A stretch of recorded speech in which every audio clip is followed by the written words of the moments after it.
السلام علیکم ورحمۃ اللہ وبرکاتہ۔ الحمد للہ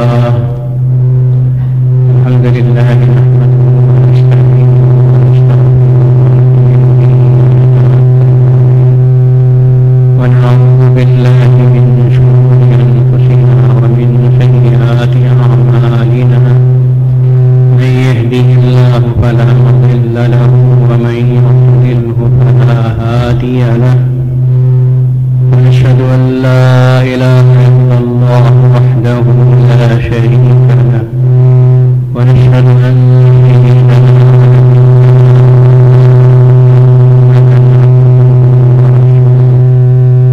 قال الله تبارك وتعالى: أعوذ بالله من الشيطان الرجيم، بسم الله الرحمن الرحيم. يا أيها الذين آمنوا قوا أنفسكم وأهليكم نارا وقودها الناس والحجارة عليها ملائكة غلاظ شداد لا يعصون الله ما أمرهم ويفعلون ما يؤمرون. صدق الله العظيم.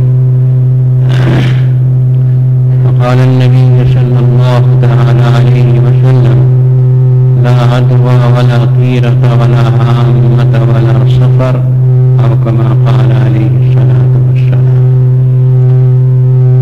محترم حاضرین، قرآن مجید کی جو آیت شریفہ اس وقت میں نے تلاوت کی ہے، اس آیت شریفہ میں اللہ تعالیٰ نے مسلمانوں کو خطاب فرما ایک بہت ہی اہم نصیحت فرمائی ہے. یہ وہ نصیحت ہے جس کی دنیا میں بھی ضرورت آخرت میں بھی ہونے والا ہے. اور ظاہر ہے کہ اسلام کی، قرآن مجید کی ہر نصیحت، اس کا اصل فائدہ تو آخرت میں ہی ہونے والا ہے. دنیا میں بھی اس کا فائدہ ہوگا، یقیناً ہوگا. چنانچہ اللہ تعالیٰ نے فرمایا کہ ایھا الذین آمنوا، اے ایمان والو، قوا انفسکم واہلیکم، بچاؤ اپنے آپ کو اور اپنی بیوی بچوں کو، اپنے اہل و عیال کو، نارن، جہنم کی آگ سے. جہنم کی دہتی ہوئی آگ دنیا کی آگ کے مقابلے میں ہزاروں گنا تیز ہے. اس آگ سے اپنی اور اپنے اہل و عیال کی حفاظت کرو. وقودها الناس والحجارہ، یہ جہنم کی آگ کسی لکڑی سے جلنے والی نہیں، بلکہ اس کا ایندھن خود انسان بنیں گے اور پتھر بنیں گے. اس ہیبتناک اور خطرناک آگ سے بچانے کی اللہ تعالی نے نصیحت کی. اپنے آپ کو بچاؤ، اپنے بیوی بچوں کو بچاؤ.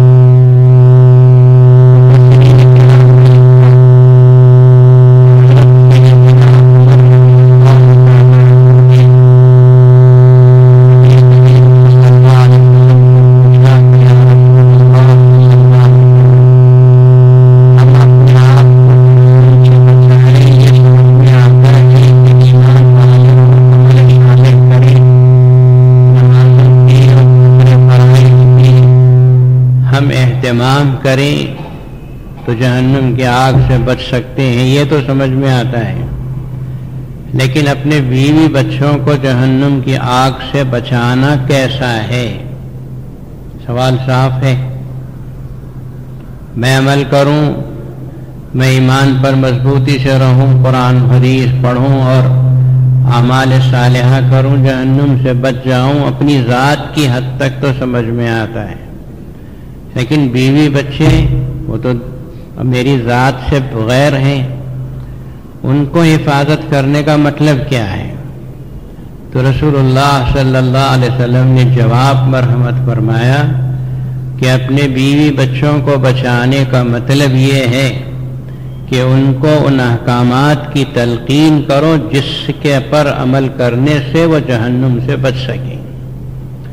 مثلا آپ کے بچے نماز نہیں پڑھتے ہیں تو نماز پڑھاؤ، قرآن نہیں پڑھتے ہیں تو قرآن پڑھنے کا حکم دو، برے اعمال کی طرف راغب ہوتے ہیں تو ان سے ان کی حفاظت کرو، بچانے کی کوشش کرو، یہی ان کو جہنم سے بچانا ہے۔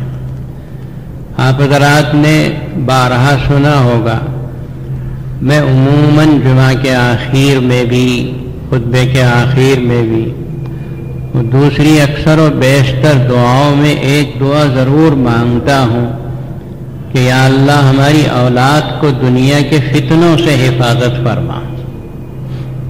آپ سبھی سنتے ہیں یہ دنیا کے فتنوں سے اپنی اولاد کی حفاظت، یہی ہے جہنم سے بچانا ہے کہ دنیا کے فتنوں میں بچے مبتلا ہو گئے اور ان میں ان کی دلچسپیاں بڑھ گئیں تو پھر تو ہماری اولاد ہمارے ہاتھ سے گئی سمجھو۔ اگر ان فتنوں سے بچ جائیں، نمازوں کی پابندی کریں، قرآن مجید کے پڑھنے کا ذوق و شوق ہو، اچھائیوں کا ذوق ہو، برائیوں سے نفرت ہو، تو پھر آپ کی اولاد آپ کے ہاتھ میں ہے اور آپ کے قبضے میں ہے۔ اگر بچوں میں نمازوں کا اہتمام نہ ہو، قرآن پاک کی تلاوت نہ ہو، برائیوں سے نفرت نہ ہو، اچھائیوں سے رغبت نہ ہو، تو پھر یہ سمجھ لینا چاہیے کہ آپ کو ایک دن آنسوؤں سے رونا پڑے گا، خون کے آنسوؤں سے رونا پڑے گا۔ میں نے بہت سے لوگوں کو خود دیکھا ہے کہ جو روتے ہیں دھوتے ہیں اپنی اولاد کے لیے اور پریشان ہوتے ہیں کہ میرا بچہ بگڑ گیا اور میرا بچہ میرے ہاتھ سے نکل گیا۔ اور کب روتے ہیں معلوم؟ اس وقت روتے ہیں جب کہ پانی سر سے اونچا ہو چکا ہوتا ہے، پوری طرح ہاتھ سے نکل چکا ہوتا ہے، تب آ کے روتے ہیں۔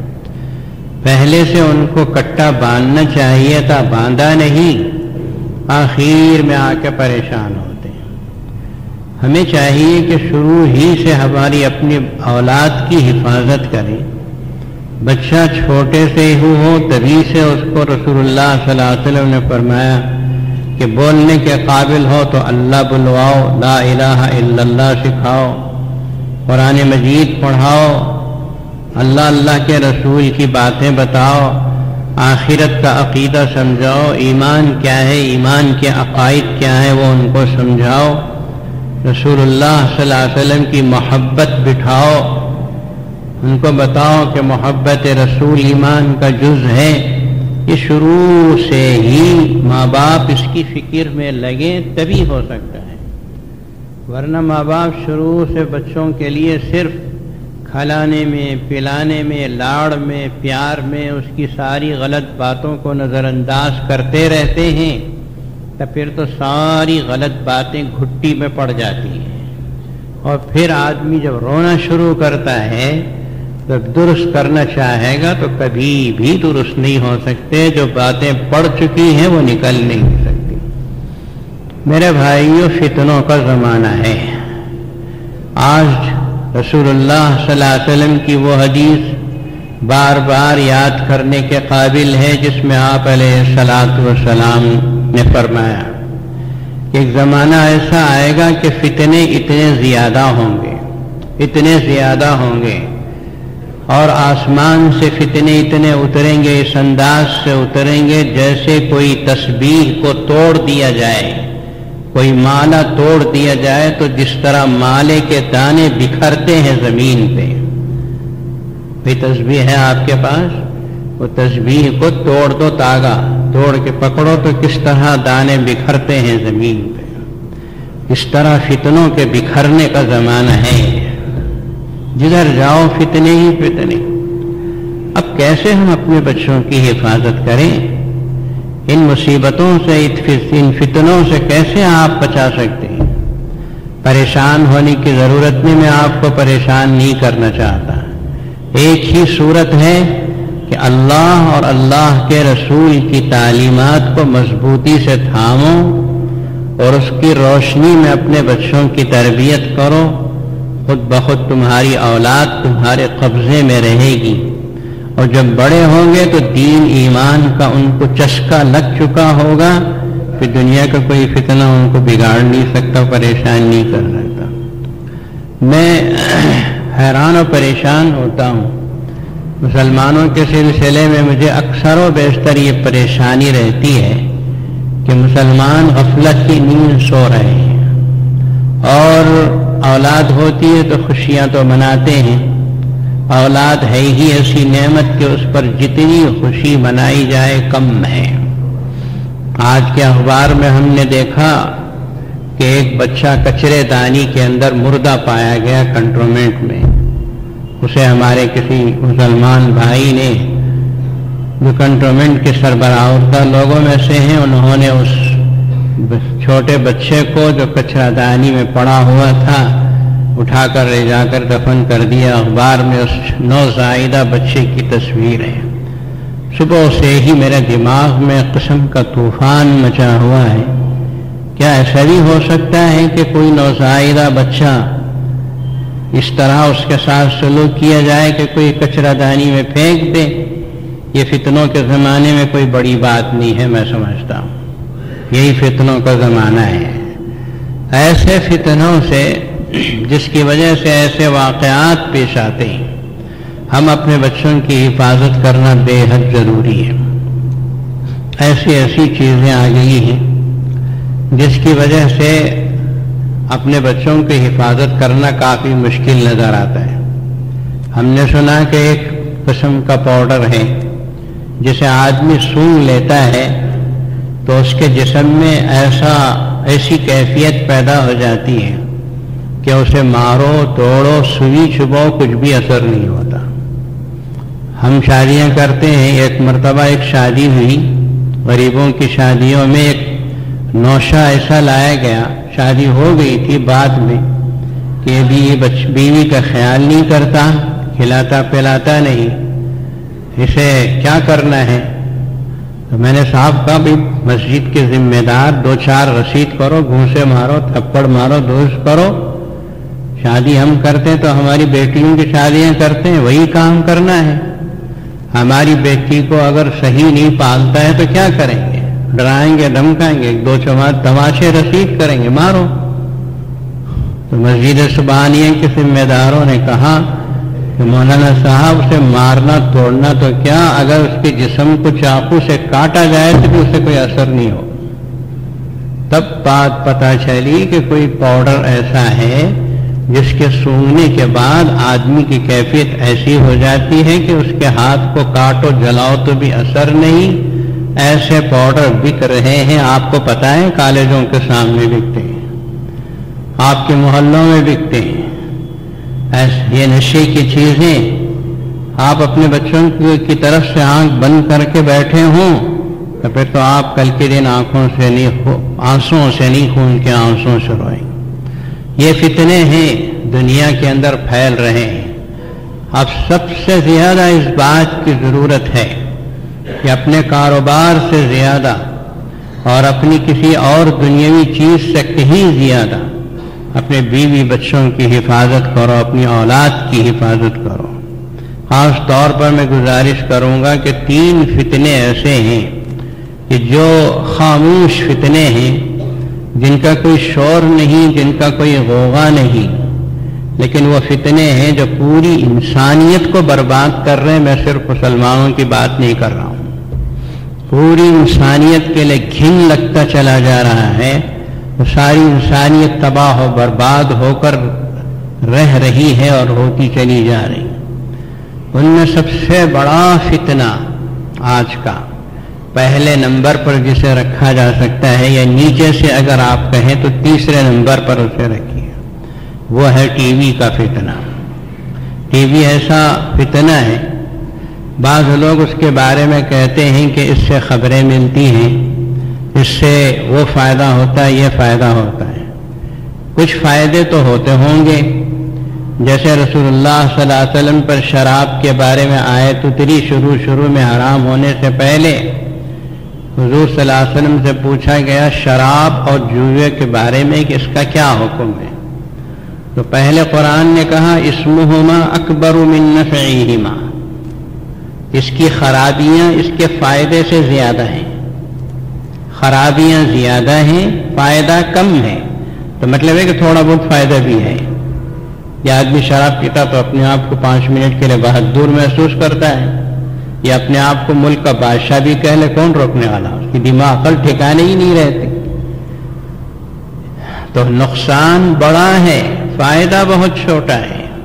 بالکل ایسی ہی بات اس زمانے کے اس فتنے کے سلسلے میں بھی ہے کہ ٹی وی ایک فتنہ ہے. اس میں ہو سکتا ہے کہ آپ کو 1-2% فائدہ بھی مل جائے، لیکن خرابیاں اس کی بے انتہا ہیں، بہت زیادہ ہیں. اور اتنی زیادہ ہیں کہ انسان کے ذہن و دماغ پر اتنا خطرناک اثر چھوڑتی ہیں. ایک تو ظاہری اعتبار سے کہ انسان اباحت پسندی میں مبتلا ہو جاتا ہے کہ ہر چیز جائز، ہر چیز کا دیکھنا جائز، ہر چیز کا چکھنا جائز. اور پھر باطنی طور پر اس کے نقصانات آپ حضرات سبھی جانتے ہیں. کہنے والے کہتے ہیں آنکھوں کو نقصان، میموری کو نقصان، یادداشت نہیں رہتی. ہمارے بچوں کو اسباق یاد نہیں رہتے، پڑھتے ہیں یاد کیوں نہیں یاد رہتے؟ بچوں کا حافظہ تو بڑا تیز ہوتا ہے. بچے کی صلاحیت کے بارے میں ہم نے کتابوں میں پڑھا، 13 زبانیں بچہ ہی یاد کر سکتا ہے. 13 زبانوں کی سیکھنے کی صلاحیت اللہ پیدا ہونے والے بچے میں رکھتے ہیں. تو یہ بچے اتنے ہمارے کیوں کند ہوتے چلے جا رہے ہیں کہ کوئی بچہ ایسا نہیں ہے کہ جو 60 مارک سے اوپر لے سکے. بہت سے بچے تو ایسے ہیں کہ فیل ہو جاتے ہیں. یہ مسلمانوں کے بچے جو ایمان والے ہیں، ایمان کا نور ان میں ہے، یہ کیوں کندہ ناکارہ ہو رہے ہیں؟ اسی لیے ہو رہے ہیں کہ ان کے میموری، ان کا حافظہ ٹی وی کی وجہ سے برباد ہوتا چلا جا رہا ہے، خراب ہوتا چلا جا رہا ہے. اور نتیجہ یہ ہے کہ ہمارے بچے تعلیم میں آگے نہیں بڑھ پا رہے ہیں. کوئی کتنا بھی بول لے، کتنا بھی کوشش کرے، آدمی خود ہی آگے بڑھے تو نہیں ممکن ہے. ورنہ یہ کیسے ہو سکتا ہے کہ آپ ایک طرف تو ایسے کام کرتے رہیں جس سے بربادی ہو، اور دوسری طرف تعمیر کی بات ہو تو تعمیر ناممکن بات ہے.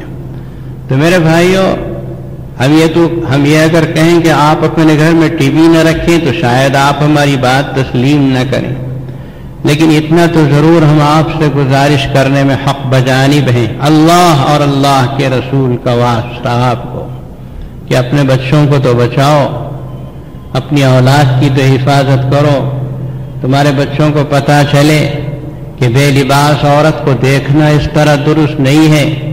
بے لباس لڑکیوں کا جو ٹی وی میں ناچتی پھرتی ہیں، اس کا ہمارے بچے دیکھیں گے تو ان کے ذہن و دماغ پر کتنا خطرناک اثر پڑتا ہے.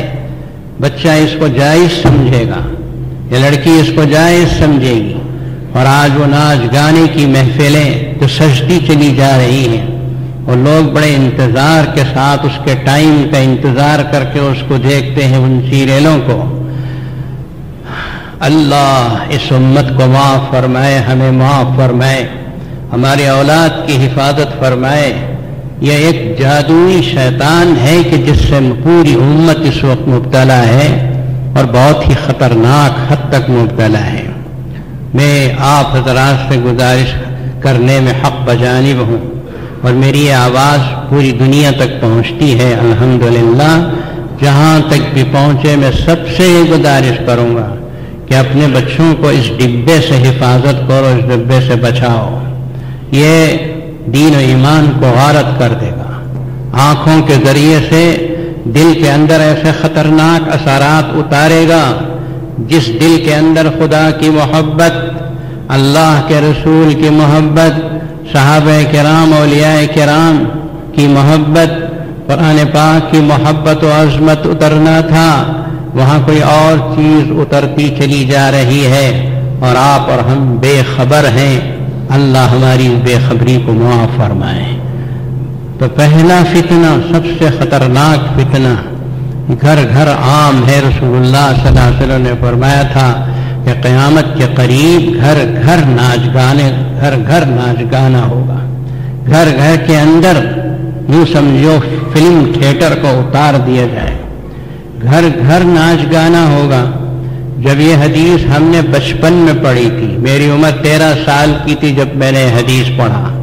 13 سال کی عمر جب میری تھی تو اس وقت ٹی وی کا تصور یہاں نہیں تھا.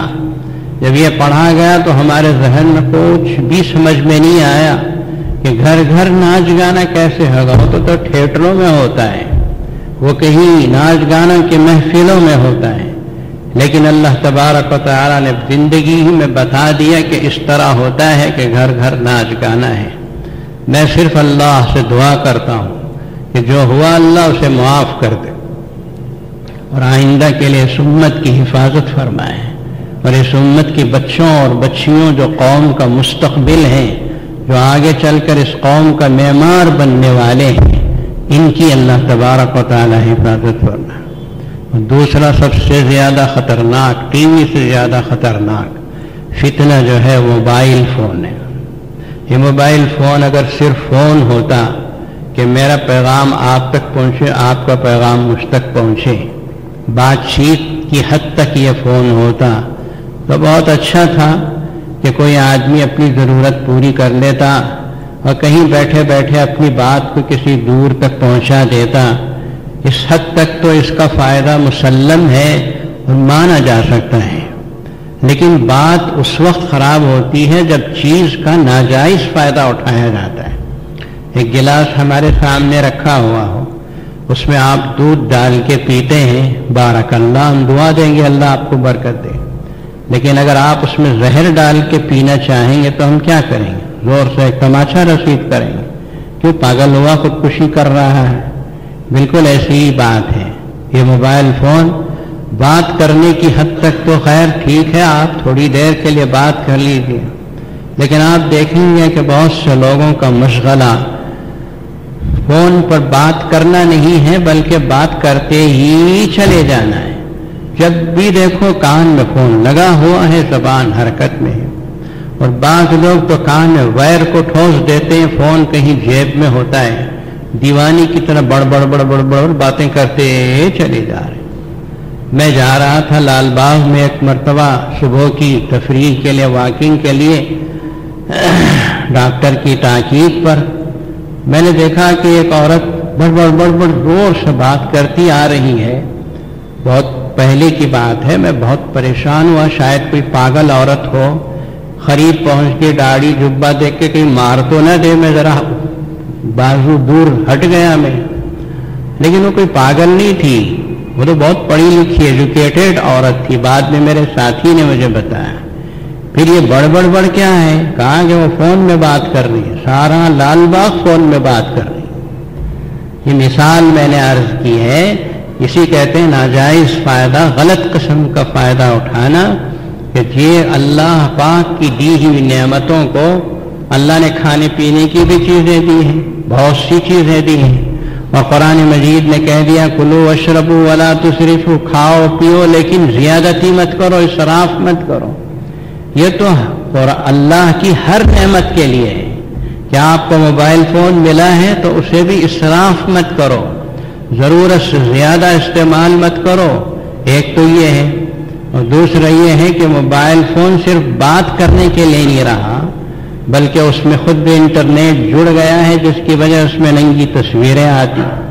اب ہمارے اولاد، ہمارے بچوں کے ہاتھ میں، بچیوں کے ہاتھ میں یہ فون ہو اور اس کے اندر تصویریں آ رہی ہیں، متحرک تصویریں بھی آتی ہیں، غیر متحرک تصویریں بھی آتی ہیں.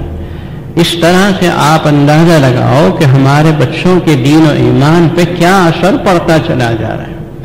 کیا ہے ان کا مستقبل، فیوچر کیا ہوگا ان کا، جن کے ذہن و دماغ میں ایسی ننگی تصویریں آ رہی ہوں. ایک نوجوان لڑکا جس کی شادی ابھی تک نہیں ہوئی لیکن انٹرنیٹ کے ذریعے سے فون میں اس کو پہنچائی گئی ہے، اور یہ یہودیوں کا، دنیا کا، استعماری طاقتوں کا ایک فتنہ ہے جو خاص طور پر مسلمان نوجوانوں کو نشانہ بنایا جا رہا ہے. اب برابر اس کو استعمال کرتے چلے جا رہے ہیں، استعمال کرتے چلے جا رہے ہیں، اور ماں باپ بھی ان کا ساتھ دیتے چلے جا رہے ہیں. ذرا ان بچوں کے دین و ایمان کی فکر کرو، ذرا ان بچوں کے آگے چل کر اخلاق و کردار کی فکر کرو. ان کو بچانے کی کوشش کرو. اگر آپ کا بچہ بہت غلط طریقے پہ استعمال کر رہا ہو تو وہیں اسے تھامو، پکڑو. اگر آج نہیں پکڑو گے تو کل آپ کو خون کے آنسو رونا پڑے گا. یہاں خون کے آنسو رونا پڑے گا، اور پھر آپ جب اللہ کے حضور جائیں گے تو پھر کوئی کچھ بھی جواب نہیں دے سکتے. وہاں اللہ تعالیٰ کے پاس سخت قسم کی باز پرس ہوگی کہ تم کو ہم نے مال و دولت اس لیے دیا تھا کہ بچوں کو اس طرح بربادی کے راستے پہ لگا دو. یہ بہت سخت مرحلہ ہوگا. اللہ تعالیٰ ہماری حفاظت فرمائے. ذرا نظر رکھو اپنی اولاد پر، اپنے بچوں پر. یہ کہیں غلط طریقے سے تو نہیں جا رہے، حدوں کو پھلان تو نہیں رہے ہیں، غلط استعمال تو نہیں کر رہے ہیں. کون سی چیز ہے اس کا شوق کیا ہے، کون سا اس کا ذوق ہے، کن چیزوں میں اس کی دلچسپی ہے. اپنے بچوں کے اوپر آپ کو نظر رکھنا لازم ہے، ورنہ کل قیامت کے دن آپ کو جواب دینا پڑے. اور تیسری اہم اور سب سے زیادہ خطرناک میں سمجھتا ہوں، بلکہ یہ جو چیز میں عرض کر رہا ہوں اتنی خطرناک ہے کہ دنیا کے یہودی پادریوں نے، یہودی لوگوں نے جو اسلام کے دشمن ہیں، یہودیوں کی طرف سے بھی اخبارات میں یہ بات آئی کہ یہودی خود بھی یہ کہتے ہیں، بڑے بڑے علماء یہود بھی یہ کہتے ہیں کہ تیسری خطرناک چیز جو میں عرض کرنے جا رہا تھا وہ انٹرنیٹ یہ ایسا فتنہ ہے کہ خرابیوں کا پلندہ ہے. اس میں تھوڑی بہت اچھائیاں بھی ہو سکتی ہیں، اس سے انکار نہیں ہے. جیسے ہم کوئی قرآن سننا چاہیں تو قرآن بھی سن سکتے ہیں، اس میں ایک دو چار چیزیں فائدے کی تو ہو سکتی ہیں، لیکن خرابیاں 99% بلکہ اس سے بھی زیادہ حد تک خرابیاں موجود ہیں کہ انٹرنیٹ کے ذریعے سے عریانیت، فحاشی، بربادی ایک ایسا سیلاب آیا ہوا ہے کہ جس سیلاب کے سامنے کوئی بھی رک نہیں سکتا، ہر کوئی بھی گھٹنے ٹیکے بغیر نہیں رہ سکتا. اللہ تعالیٰ آپ کی اور ہماری حفاظت فرمائے. یہ انٹرنیٹ ایسا ذریعہ ہے کہ جس کے ذریعے سے ناپختہ ذہن اگر نوجوان لڑکا یا لڑکی اس کے اوپر انگلی رکھ دے. کمپیوٹر تو ہے ہی ایسا کہ اگر آپ انگلیاں دباتے ہیں تو جو چیز آپ اچھی مانگ رہے ہیں ایک طرف کو اچھی چیز بتائے گا، بازو میں خراب چیز بھی دکھا کے رکھے گا. اور جو نوجوان نسل ہوتی ہے اس کا ذہن خراب چیز کی طرف بھی جاتا ہے اور تجسس پیدا ہوتا ہے، ذرا دیکھیں گے یہ کیا ہے، اور جب دیکھیں گے تو پھر اس کے بعد ان کو باہر نکالنا مشکل ہے. خراب چیز کے اندر کشش بہت ہوتی ہے، شیطان اس میں کشش پیدا کرتا ہے. اچھائیوں کے اندر کشش نہیں ہوتی، اس کے اندر تو آدمی کو اپنے ذوق سے آگے بڑھنا پڑتا ہے. اور پھر یہ انٹرنیٹ ہے ہی ایسا کہ اس کے ذریعے سے ہمارے نوجوانوں، لڑکوں، لڑکیوں اور بڑوں سب کے لیے اس میں خطرناک اور انتہائی سخت قسم کا زہر پایا جاتا ہے، جس کی وجہ سے یہ ہماری نسلوں کا صحیح طریقے پر اسلام پہ باقی رہنا، اخلاق و کردار کے اوپر باقی رہنا انتہائی مشکل نظر آتا ہے. اس لیے میرے بھائیوں، ان تین چیزوں کے سلسلے میں اپنے آپ کو ہوشیار رکھو. آپ اپنے بچوں سے ڈائریکٹ بات کیجیے، بچوں اور بچیوں سے بات کیجیے کہ یہ ٹی وی اس کے ذریعے سے نقصان یہ ہے، یہ موبائل اس کا یہ نقصان ہے، انٹرنیٹ اس کا یہ نقصان ہے، ہمارے دین و ایمان پہ اس کا کیا اثر پڑتا ہے، اللہ کے رسول ہمارے لیے کیا تعلیم دیتے ہیں. آپ اپنے بچوں کو بات کرو، نصیحت کرو، اور وہ کس طرح استعمال کرتے ہیں اس پہ نظر رکھو. ہم یہ تو نہیں کہہ سکتے کہ بالکل استعمال بند کر دیں، آپ مجھے معلوم ہے آپ اسے مانیں گے نہیں. اتنا تو ضرور کر سکتے ہیں کہ آپ اس پر پابندیاں لگائیں اور آپ ان کی حفاظت کا انتظام کریں. اپنے بچوں کی حفاظت کرو، ان کے دین، ایمان اور عقائد کی حفاظت کرو. عقیدے بناؤ، اچھے عقیدے بناؤ. یہ پکا عقیدہ ان کو بناؤ کہ اچھا یا برا جو میں کرتا ہوں کل قیامت کے دن اللہ کو جواب دینا ہے. اچھا یا برا جو میں کہتا ہوں یا کرتا ہوں یا دیکھتا ہوں، اس کا قیامت کے دن اللہ تبارک و تعالیٰ کے پاس حساب و کتاب ہے. جو ہوا اللہ اس کو معاف کرے. آئندہ کے لیے اپنے بچوں کی اپنی سب حفاظت کرو. بچوں کا عقیدہ بننا چاہیے. ابھی دیکھیے یہ سفر کا مہینہ ہے. سفر کے مہینے میں ہمارے اسکول کے جو بچے ہوتے ہیں، اسٹوڈنٹ ہیں یا عربی تعلیم کے بچے ہیں، ان کو پڑھتے پڑھاتے وقت میں کچھ سوالات بھی کرتا رہتا ہوں. ہمارے ہاں پڑھنے والے بچوں کو میں نے سوالات کیے کہ آپ کا سفر کے بارے میں کیا عقیدہ ہے. بچوں نے کہا کہ ہم نے سنا ہے کہ یہ مہینہ پورا منحوس ہے، پورا منحوس ہے. ایسی تیز رفتار دنیا کے اندر، جبکہ ٹی وی، انٹرنیٹ، موبائل، یہ سب فتنے پوری طرح جڑ پکڑ چکے ہیں. مسلمان کا عقیدہ یہ ہے کہ سفر کا مہینہ منحوس ہے، یعنی کہ جو سیدھی بات سیکھنا تھا وہ سیکھا ہی نہیں، اور دنیا کی جو خطرناک چیزیں ہیں اس میں تو پوری طرح آگے چلا گیا ہے. جو سکھایا نہیں، جو آپ نے سیکھنا تھا وہ سکھایا نہیں. سفر کا مہینہ منحوس ہے. ارے بیوقوف، یہ کہاں ہے کہ سفر کا پورا مہینہ منحوس ہے؟ ہم نے تو سنا تھا بڑوں سے کہ 13 دن منحوس ہے. 13 تیزیس نہ مشہور ہے، عوام میں کیا مشہور ہے؟ 13 دن سفر کے منحوس ہیں، یہی تو ہم نے سنا تھا. یہ تو نے کہاں سے سن لیا کہ پورا مہینہ منحوس ہے؟ اب وہ بچہ جواب نہیں دے سکا. بات کیا ہے میں سمجھاتا ہوں آپ کو کہ جو سنا ہے اس کو اور بھی شیطان بنا دیتا ہے. نہ تو سفر کا پورا مہینہ منحوس، نہ اس کے 13 دن منحوس. منحوس تو ہم ہیں جو غلط چیزوں میں مبتلا ہیں. ارے اس کو کسی پہ اعتراض ہے؟ اگر کسی پہ اعتراض ہے تو ہم سے کہیں. منحوس تو ہم ہیں، گناہ میں مبتلا انسان منحوس، برے چیزوں میں مبتلا انسان منحوس. سفر کا مہینہ منحوس نہیں ہے. سفر کے مہینے کو اسلام میں لکھتے ہیں سفر المظفر، یعنی وہ مہینہ ہے جس میں کامیابیاں حاصل ہوتی ہیں. ظفر کہتے ہیں کامیابی کو. یہ تو کامیابیوں کا مہینہ ہے اور مسلمان نے اس کو منحوس سمجھ لیا. یہ اصل میں رسول اللہ صلی اللہ علیہ وسلم کے آنے سے پہلے لوگ کہتے تھے کہ سفر کا مہینہ منحوس، اس میں سفر نہیں، اس میں تجارت نہیں، اس میں کوئی خوشی کا کام نہیں، کوئی دکان نہیں کھولنا، کوئی شادی نہیں کرنا.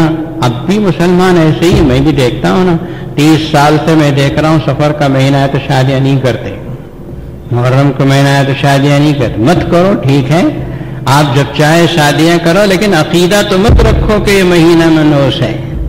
کرنا نہیں کرنا آپ ربیع الاول کے مہینے میں کرو، جبکہ ہمارے آقا تشریف لائے دنیا میں، برکت آئے گی، ٹھیک ہے.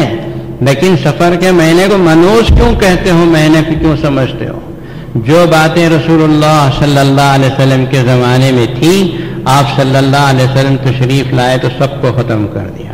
اور آپ صلی اللہ علیہ وسلم کی مشہور معروف حدیث ہے، میں نے اس سے پہلے بھی آپ کے سامنے کہا کہ لا دعا، یہ سمجھنا کہ کسی انسان کی بیماری دوسرے انسان کو لگتی ہے یہ غلط ہے. ایسا مت سمجھو، ایسا سمجھنا ایک طرح کا شرک ہے. رسول اللہ صلی اللہ علیہ وسلم نے دیکھا کہ اونٹوں کا ایک ریوڑ ہے، ایک اونٹ کی گردن میں خارش ہے، تو صحابہ اسے الگ کرنے لگے کہ اس کی خارش دوسروں میں آ جائے گی. تو رسول اللہ صلی اللہ علیہ وسلم ناراض ہو گئے، فرمایا یہ خارش اس کو آ جائے گی، یہ عقیدہ تم نے کہاں سے لے لیا؟ کہا حضور ہم جاہلیت سے سمجھتے تھے کہ بیماری آتی ہے. تو آپ علیہ الصلوۃ والسلام نے پوچھا کہ پہلا اونٹ جسے خارش ہے اسے کہاں سے آئی؟ کہا اسے تو اوپر سے اللہ تعالیٰ کی طرف سے آئی. تو جسے بھی آئے گی اللہ ہی سے آئے گی. یہ ایک جانور کے بدن سے دوسرے جانور کو نہیں آتی. اگر کسی کو بیماری ہے جذام کی تو اسے منحوس سمجھ کے باہر کر دینا، بیماری پھیلتی ہے سمجھ کے باہر کر دینا. ایڈس کی بیماری ہے مثلا، نفرت کرنا اسلام میں درست نہیں ہے، احتیاط سے منع نہیں کیا گیا.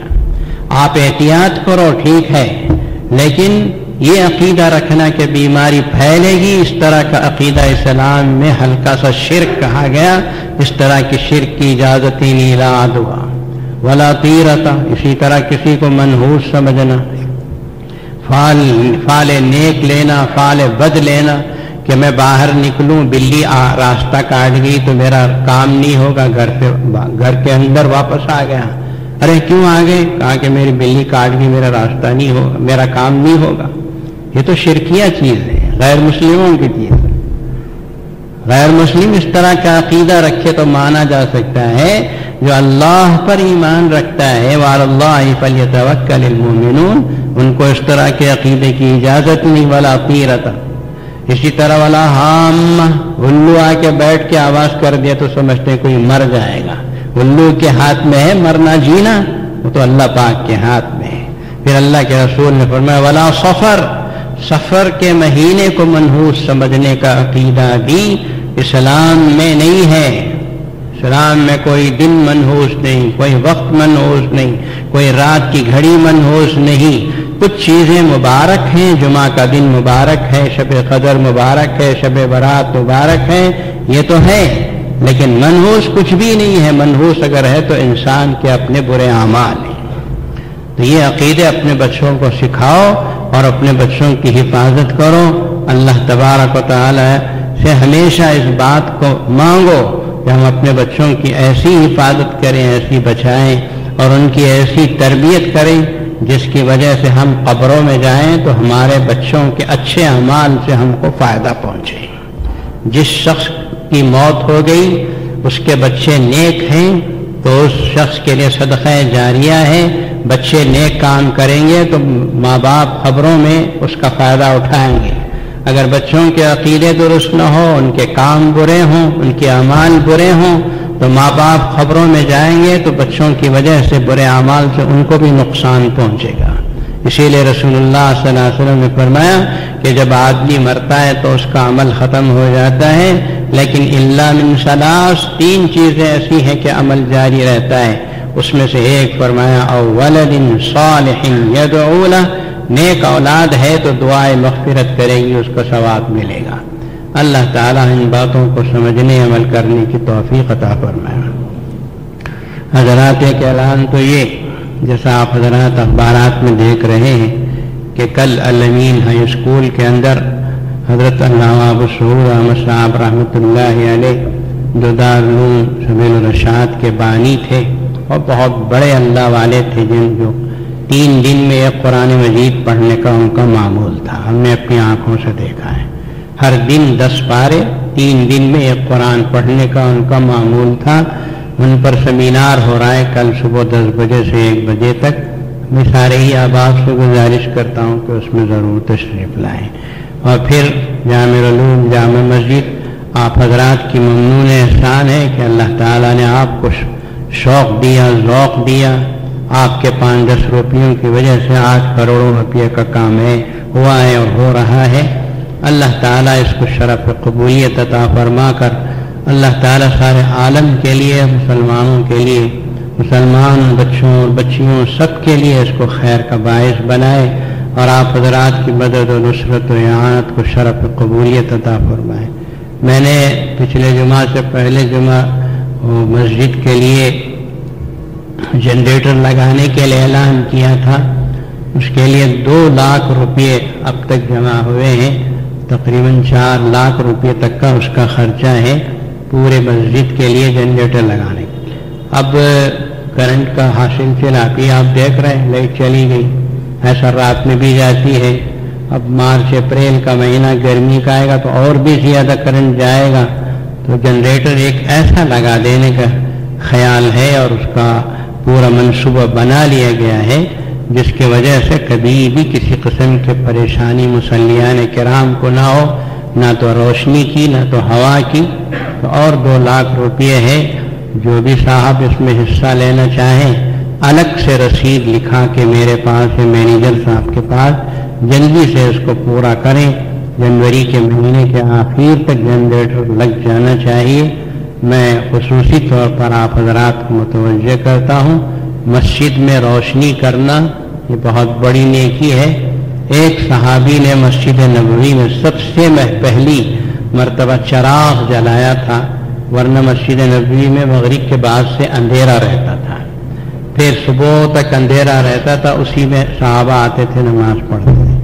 ایک صحابی حضرت ابو ایوب انصاری رضی اللہ تعالیٰ عنہ نے چراغ جلا کر سب سے پہلے روشنی کی اور وہ روشنی ہوئی اور آج آپ مسجد نبوی کو جاتے ہیں تو دیکھیں گے کہ اللہ نے اتنی روشنی کرا دی ہے اپنے بندوں کے ذریعے سے، پتہ ہی نہیں چلتا کہ دن کون سا ہے رات کون سا ہے۔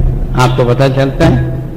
میں تو مسجد نبی کو جاتا ہوں تو مجھے احساس ہی نہیں ہوتا کہ اب دن ہے یا رات ہے، بس اللہ کے رسول ہیں اور ہم ہیں، بس تو روشنی ہی روشنی، وہ چراغ جلا اور آج روشنی ہے۔ تو مسجد میں روشنی کرنا بہت بڑی بات، قیامت تک کے لیے نیت کر کے دو، اللہ تبارک و تعالیٰ آپ کی نیت کو قبول کرے گا۔